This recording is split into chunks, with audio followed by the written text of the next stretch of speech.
mila esker bertaratzen zareten guztioi, pentsako nire bai. Gugara, Aidara Jende, Bilboko plataformatik, eta ni Maribel López de Luzuriaga, Gasteizko Euskal Eskola Publikoko plataformakoa. Prentsaurreko honen helburua, dakizuenez, Bilbon azaroaren 5ean egingo den mobilizazioa aurkeztea da, eta bera burutzeko arrazoiak adieraztea. Besterik gabe, irakurriko dizuegu prentsaurrekorako prestatu dugun testua. Manifestazioaren leloa Euskal Eskola Publikoaren alde, Euskal Hezkuntza Lege honi ez da. Azaroaren 5ean, denok Bilbora. 2022-23 ikasturte honetan, Euskal Autonomia Erkidegoko hezkuntza legea onartu nahi du Jaurlaritzak. Lege honek egun indarrean dagoen Euskal Eskola Publikoaren legea ordezkatuko du. Irailaren 14an ezagutu genuen lege berriaren aurreproiektua. Honek, sare publikoaren aldez zenbait adierazpen jasotzen dituen arren, bere beharrei erantzun egokirik eman gabe jarraitzen du. Aldi berean, sare pribatuaren aldeko neurriak etengabe hartzen ari da hezkuntza saila azken hilabeteetan, bai dekretu zein aginduen bidez. Horien artean, egungo hezkuntza itunak berritzeko eta luzatzeko agindua datozen 6 ikasturterako onartu du. Jaiotza tasa jaisteko aurreikuspena egon arren. Plangintza dekretuaren zirriborroak talde edo ikasgela bat osatzeko gutxieneko ratioa murriztu du ikastetxe pribatu itunduetan, eta ikastetxe publiko ugariren fusioa edo desagertzea aurreikusten du.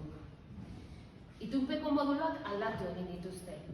Ikastetxe itunduen finantzaketa ekonomikoki handituz. Irakasleen moduluak 6% inguriko dira. Ikasgeletako moduluak haurrezkuntzako bigarren ziklotik batxilergora 8,5% egin dute gora. Eta mantentze moduluak, mantenimentukoak, 25% igo dituzte. Eta 2 urteko gelak ituntze sistemaren barruan ere txertatu ditu. Bestalde, eta gainera, zirriborroak Euskal Hezkuntza Zerbitzu Publikoa izeneko kontzeptu berri bat sortzen du. Zerbitzu hori ikastetxe publikoen eta pribatu itunduen bidez emango dela dio. Eta ondorioztatzen du, 2 ikastetxe motei dagokiela finantzaketa bera. Honek argi eta garbi adierazten du, ez dela erraztuko eskola publikoaren hazkundea, eta ez zaiola lehentasun traturik emango. Euskal Eskola Publikoa Zarro topagunea osatzen dugun eragileok bestelako hezkuntza sistema bat nahi dugu. Eskola publikoa hezkuntza sistemaren benetako ardatz gisa hartuta, gizarte kohesiorako eta berdintasunezko hezkuntza euskaldun bat lortuko duena. Eta horretarako proposamenak egiten ditugu.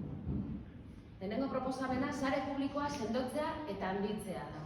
Herritar guztientzako eskubideen bermea baita. Horretarako, zentzuzko planifikazioa egin behar da, eskola plazen eskaintza errealitatera egokitu eta sare pribatuaren gehiegiko eskaintza ez itundu. Sare publikoari beharrezkoak dituen baliabide guztiak eman eta publifikazio bideak zabaldu sare honen parte izan nahi duten ikastetxeentzat. Bi sareen finantzazioa berdintzen bada, hezkuntzarako aurrekontua handitu gabe, sare publikoaren finantzazioa murriztu egingo da. Sare publikoaren finantzazioa handitu behar da, eta sare pribatu itunduaren finantzazioaren kontrolerako auditoria eta ikuskaritza zorrotzak behingoz ezarri. Baldintzak betetzen ez dituztenei, itunak kenduz. Beste proposamen bat, ikasleen euskalduntzean erreferente izaten jarraituko duen eskola publikoa izan nahi dugula da. Aurreproiektuak ez du indartzen hezkuntzak euskararen eta euskal kulturaren garapenaren bermatzaile gisa duen zeregina. Ez dira gainditzen hizkuntza ereduak, eta ez da jasotzen murgiltze ereduak, ez da euskal kurrikuluma ere. Irteera profilak zehazten dituen arren, ez da argitzen nola lortuko duten euskarazko B2 maila ikasle guztiek. Hirugarrena, hezkuntza komunitatearen parte hartzean oinarrituta, elkarrekin lan egingo duten eskola publikoen sare solidarioa nahi dugula da, herri eta auzoetan txertatuak. Legearen aurreproiektuak kontrakoa planteatzen. Itunpeko ikastetxe eta publikoen arteko lehiaren logika. Titularitate desberdinek osatutako Euskal Hezkuntza Zerbitzu Publikoa trampa baino ez da hezkuntza sistema neoliberal bat ezartzeko. Beste proposamen bat, Euskal Gizarte kohesionatioaren aldeko apustua egiten dugula da. Egungo hezkuntza sistema publiko-pribatu dualak ez du kohesioa bermatzen. Euskal Autonomia Erkidegoan sistemaren erdia pribatu itundua da, eta ondorioz, segregazioa etengabe sortzen eta areagotzen ari da. Gizartean dauden desberdintasunak arindu behar dira, eta berauek erreproduzitzen dituen eredu dualau gainditu beharrean, berau betikotzea proposatzen du legeak. Ikasle zaurgarriak itunpeko sarearen finantzazioa handitzeko salerosketa produktu bihurtuz. Ez dugu nahi ikasleak banatzea. Aurreproiektuan ez da inolako asmorik adierazten sare pribatuaren presentzia murrizteko. Azken proposamena Euskal Hezkuntza Sistema Publiko laikoa nahi dugula da. Legeak kontrakoa planteatzen du. Erlijioaren eskaintza derrigorrezkoa izango da eskola publikoan, eta ideario erlijiosoa duten itunpeko ikastetxeek ideario erlijioa duten itunpeko ikastetxeek eskola publikoen finantzazio berbera jasoko dute. Bideratzen zegoen horregatik gari zen. Aurreproiektu honek hezkuntza publikoa, euskara eta euskal kultura eta laikotasuna defendatzen dituela dio, baina zerbitzu publikoak privatizatzearen aldeko apustua egiten du.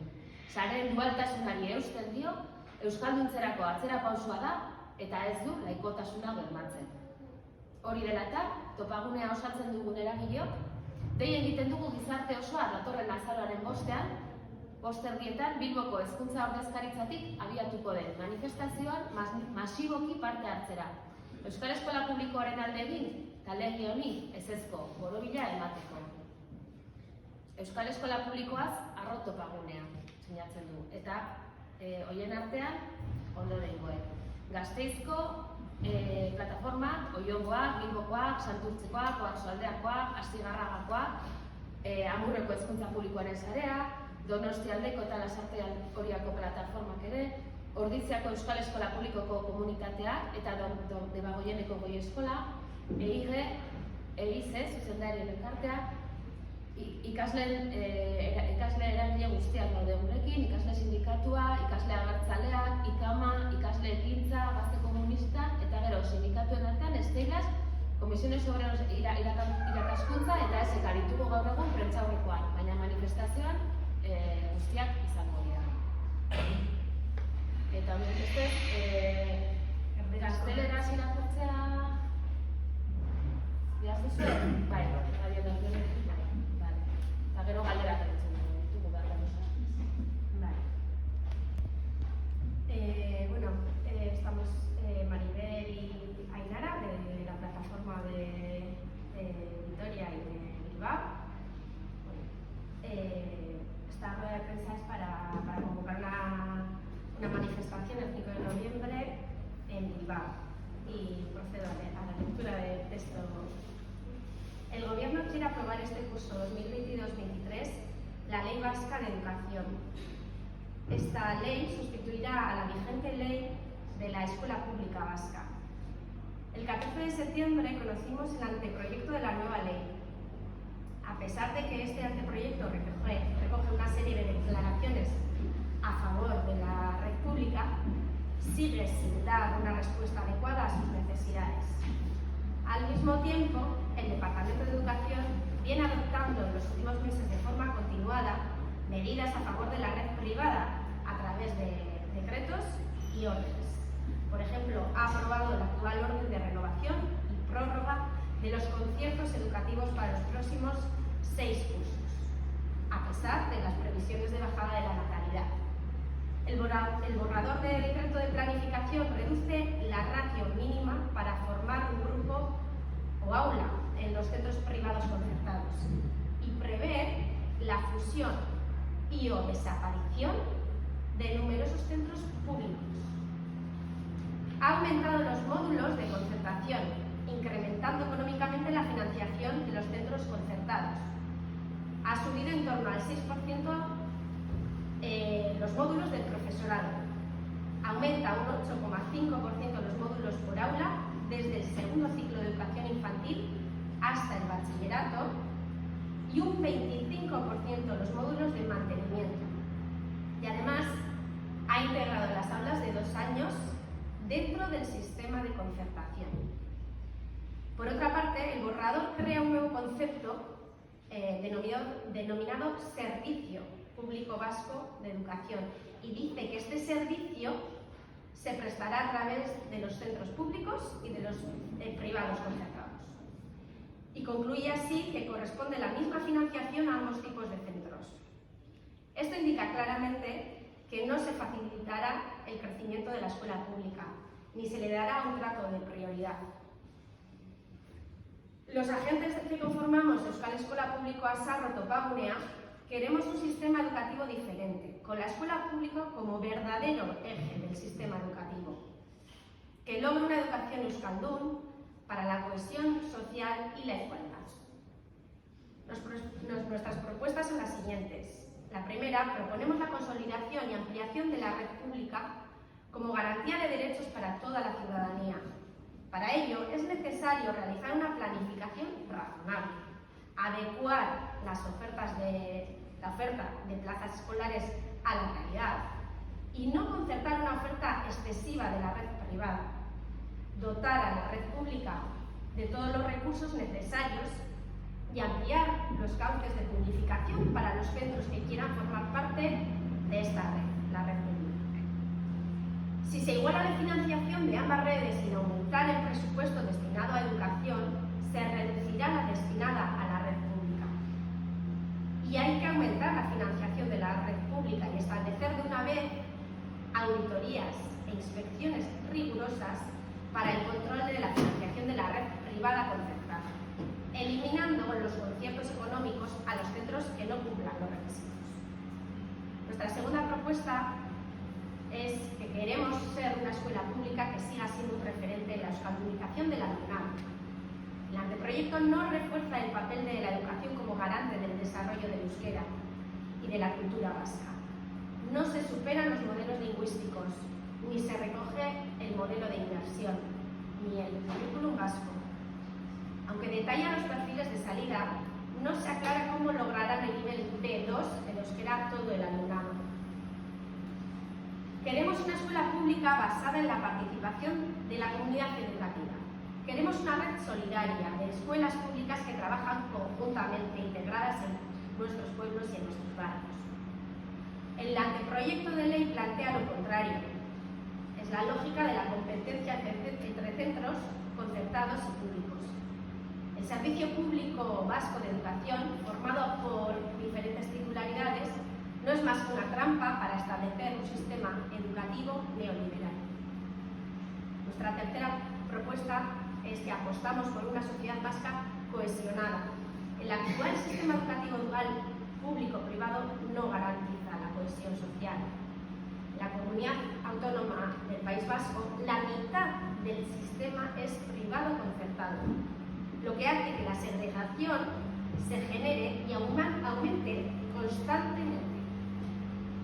Lejos de atenuar las desigualdades existentes en la sociedad y superar este modelo dual que la reproduce, la ley propone su perpetuación, convirtiendo al alumnado vulnerable en productos de compraventa para aumentar la financiación de la red concertada. En el anteproyecto no se observa intención ninguna de reducir la presencia de la red privada. Y la última propuesta es que queremos un sistema educativo público laico. La ley plantea lo contrario. La oferta religiosa será obligatoria, sigue siendo obligatoria en la escuela pública, y los centros concertados con ideario religioso recibirán la misma financiación que los públicos. Este anteproyecto dice defender la educación pública, el euskera, la cultura vasca y la laicidad, pero apuesta claramente por privatizar los servicios públicos, mantiene la dualidad de redes y supone un retroceso para la euskaldunización y, por supuesto, no garantiza la laicidad. Por todo ello, los agentes que conformamos Topagunea hacemos un llamamiento para que toda la sociedad participe masivamente en la manifestación que el próximo 5 de noviembre partirá a las 5:30 de Delegación de Educación Bilbao hasta el Ayuntamiento para mostrar nuestra defensa de la escuela pública vasca y nuestro rechazo rotundo a esta ley.